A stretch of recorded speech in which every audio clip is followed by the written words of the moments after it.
हाय यार मिस, आपका स्वागत है मेरे YouTube channel BTS corona mister पलवन इन भोजपुरी सॉन्ग। तो आज मैं आप लोगों को माफियाज हार्टबीट का पार्ट 4 बताऊंगी। चलिए स्टोरी स्टार्ट करते हैं। पिछले पार्ट में देखा था कि तीनों भाई एक घर में घुस जाते हैं। चिकी खिड़की से एक घर में घुसता है और फ्रेश होने के लिए बाथरूम में चला जाता है क्योंकि उसे फ्रेश होने की नीड थी। तुरंत ही वो फ्रेश होता है, लेकिन उस बाथरूम में कोई एंटर होता है। वो जब आवाज सुनता है तो तुरंत अपनी गन को लोड कर लेता है और उसे अपने पॉकेट में रख लेता है। और जैसे ही उस बाथरूम में कोई एंटर होता है वो अपने हाथ में गन ले लेता है। यहाँ पर एक लड़की जो कि बहुत ज़्यादा खूबसूरत होती है वो रूम में एंटर करती है और तुरंत अपने क्लोथ को रिमूव करके शावर लेने लगती है। और उसे बिल्कुल भी रियलाइज नहीं होता है कि उसके पीछे कोई खड़ा है। वो बहुत ज़्यादा ही मज़े से शावर ले रही थी, लेकिन उसे तभी रियलाइज होता है कि साथ कोई उसे घूर रहा है और वो पीछे पलटती है तो शॉक हो जाती है और चिल्लाती कहती है कि तुम कौन हो, तुम और यहाँ क्या कर रहे हो। वो जब देखती है कि वो इंसान उसे घूर रहा है बिना पलटे झुका है तो फिर उसके नजरों का पीछा करती है तो उसे पता चलता है कि वो भी फुल नेकेड है और वो थोड़ा सा अपने आप को ढकने की कोशिश करती है, पर अब कोई फायदा नहीं होता है क्योंकि टे ने उसे पूरा देख लिया था। तो जो कि उसे बहुत ही प्यार से घूर रहा था। और यहाँ हम देखते हैं कि वो लड़की जो कि जेके होती है तुरंत ही गुस्सा करके कहती है कि हे यू, अपनी नजरें हटाओ मुझ पर से। तो अपने सेंस में आता है और कहता है कि क्या क्या कह रही हो तुम। तभी देखो जेके कहती है कि मैं चिल्लाना शुरू कर दूंगी, अपनी नजर हटाओ और जाओ यहाँ से। तो फिर ते कहता है चिल्लाओ, अगर तुम्हें चिल्लाया तो मैं तुमको यहीं गोली मार दूंगा। और जेके बिल्कुल नहीं डरते हुए कहती है मैं तुमसे डरती नहीं हूँ, समझे। गोली तुम मारना तो तुम पहले मार देते और तुम यहाँ से जाओ। शर्म नहीं आती एक लड़की के बाथरूम इस तरीके से घुसते हुए। तो क्या कहता है कि मुझे नहीं पता था कि एक लड़की का बाथरूम है, और वैसे भी अब छुपाने लायक तो सही क्या है जो तुम छुपा रही हो। मैंने तुम्हें पहले पूरा का पूरा देख लिया है। ते की बातें सुनकर जेके शाय हो जाती है, थोड़ी थोड़ी रेड हो जाती है, लेकिन ते जेके से टेस्ट करना नहीं छोड़ता है। तो फिर जेके कहती है तुम जाओ यहाँ से, और वो उसके प्राइवेट पार्ट पे लात मारती है।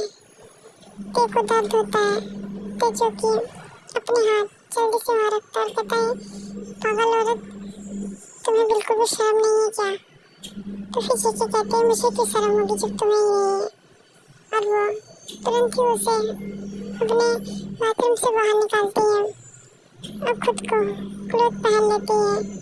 और जब वो क्लोथ पहन लेती है तो फिर से टेक पे चलाने लगती है।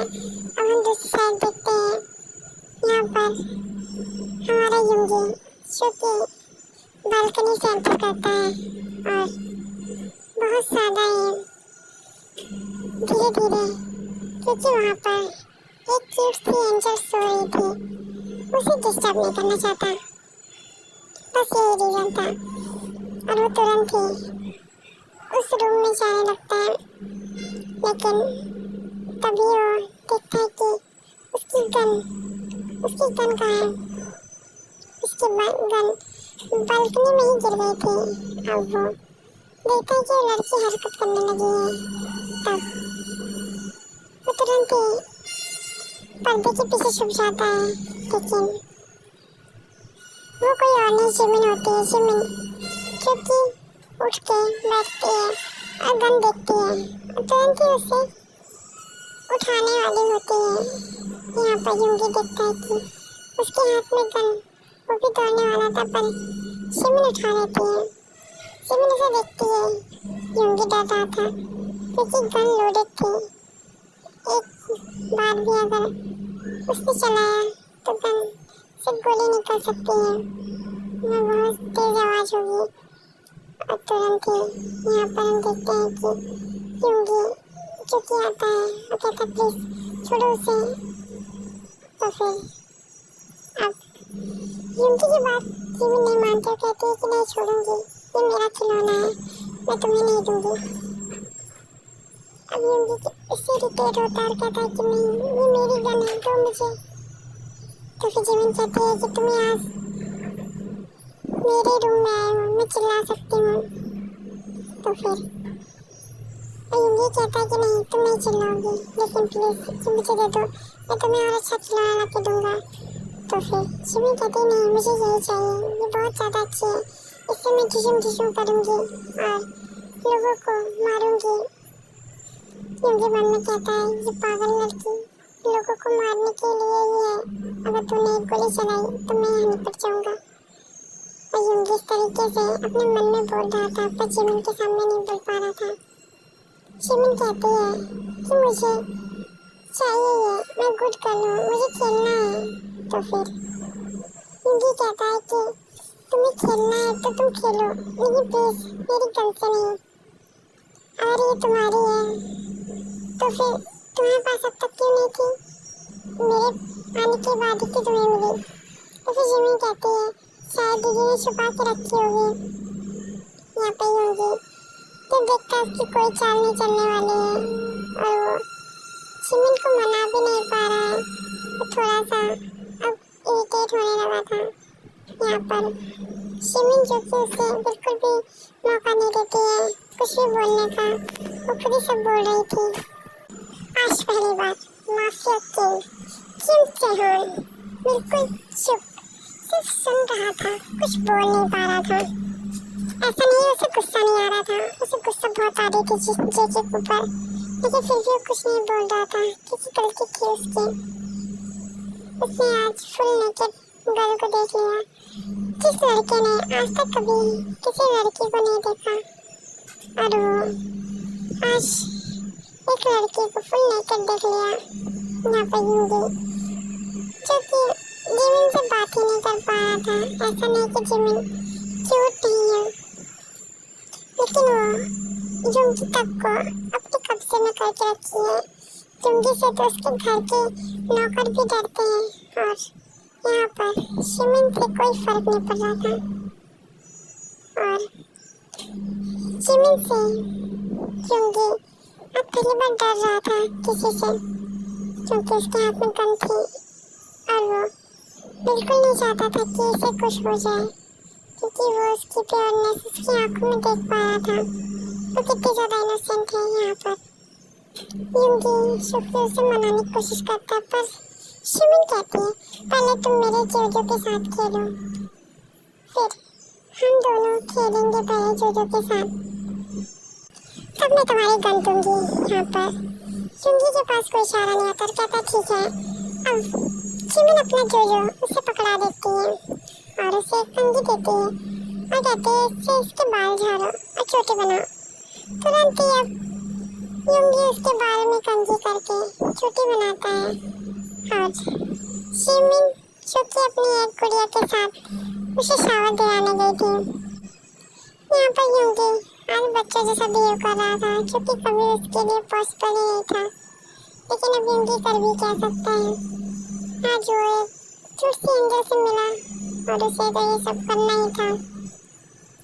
दूसरी तरफ हम देखते हैं कि आरम जो कि खिड़की से एंटर करता है, वहाँ पर अंधेरा होता है, उसे लगता है कि सब सो गए हैं। अब दबे पाँव जाने लगता है, तभी उसके हाथ पे कुछ लगता है और वो समझ जाता है कि वो कहाँ पर है। ये किचन होता है। आरम चुकी एंटर कर लेता है, लेकिन उसे छुपने की जगह नहीं मिलती, तो फिर वो प्लेटफॉर्म के नीचे खुद को एडजस्ट करता है और उसके हाथ से एक बर्तन गिर जाता है। अब वहाँ पर किसी के चलने की आवाज़ आने लगती है, तो युंगी को प्लेटफॉर्म के नीचे ही छुपना पड़ता है। और जब वो बैठ जाता है, छुप जाता है, जो कि उसके लिए बिल्कुल भी पॉसिबल नहीं होता।